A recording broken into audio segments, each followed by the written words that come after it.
You wanna know what's good about being unemployed? You have a lot of free time. And the bad?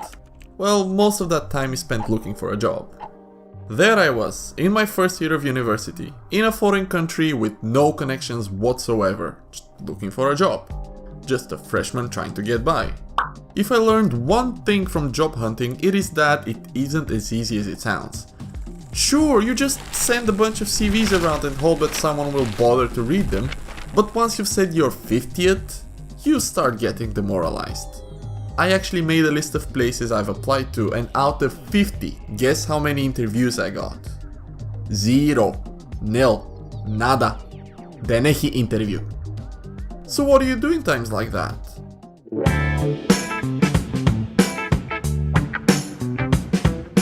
One day I was browsing this website where people post ads for whatever jobs, and one of them caught my eye. It was a part-time work-from-home job where you had to post auctions on eBay. All the info and the photos were provided. The job was really just a copy and paste from email to eBay. And me, being a first-year computing science student, I was a professional copy-paster. Thanks, Stack Overflow.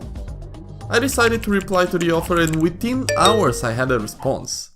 Mr. Hammer-Lamad sent me a very lengthy terms and conditions email, but the summary was: he will provide all the details and photos of the item, I post an auction on eBay, and I forward all the communications to his email. In exchange, I would get £100 for each auction, 2% commission if the item sold, and he's gonna cover all the payment fees. And what was I selling? Vehicles. More precisely, tractors. Yeah, I know, it sounds silly, but 2% of the value of a tractor is, well, you'll see. Posted my first auction and waited. After some time, people started bidding on it and I could see the price going up. A day before the end, the tractor was up to a whopping £5,000. Cha-ching! I've hit the jackpot! If every week I'm getting £100 plus 2% of at least £5,000, that's £200. All for a copy and paste job.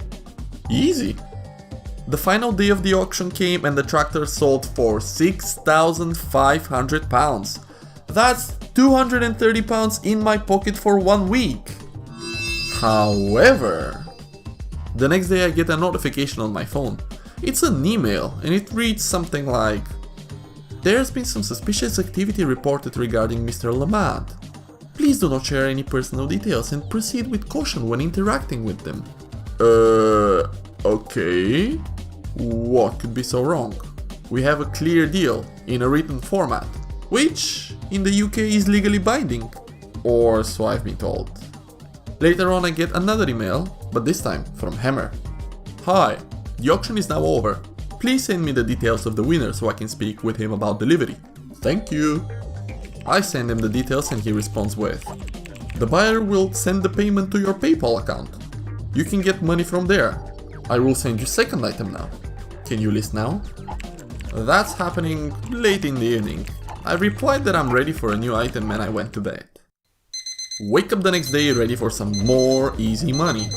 Found the second item in my inbox waiting for me. Log on to my eBay, go on to list another item, when I'm greeted with a message. Your account has been suspended due to unpaid fees from a previous auction. Please pay the fees before listing a new item. The fees were £75 and I had to pay them before posting a new auction. So let me get this straight. What was supposed to happen was the buyer would send me the money for the item, I would keep £305 for myself and send the rest of them to Hammer? At this point I realized the guy never gave me any of his payment details, so how can I send him the money? If the buyer was supposedly paying me, I had to give like 95% of the sum to the seller. So I go on and message the dude again. Hey there, because the buyer hasn't paid for the tractor yet and I didn't have any money on my PayPal, eBay has suspended my account. There are £75 fees that I need to pay before I can list any other items. How did you agree with the buyer to pay you? Please contact me ASAP. And by that time, you probably guessed what his response was. Yeah, there was none. I tried giving him the benefit of the doubt by sending him another email 2 days later saying, "Hey, how's everything going? What happened with the auction?"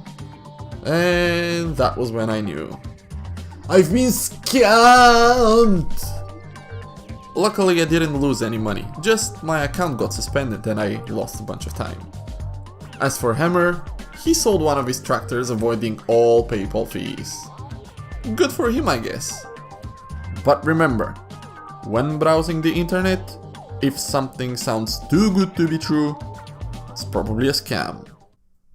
Hey, hey, hey. Alright, you lovely people. Have you been scammed on the internet before? Let me know in the comments below. And what is the most dangerous scam we should be aware of? This story happened quite a while ago, and looking back on it, I get a good laugh now. Hope you did as well. You know, next video, whenever ready. And till next time, cheers!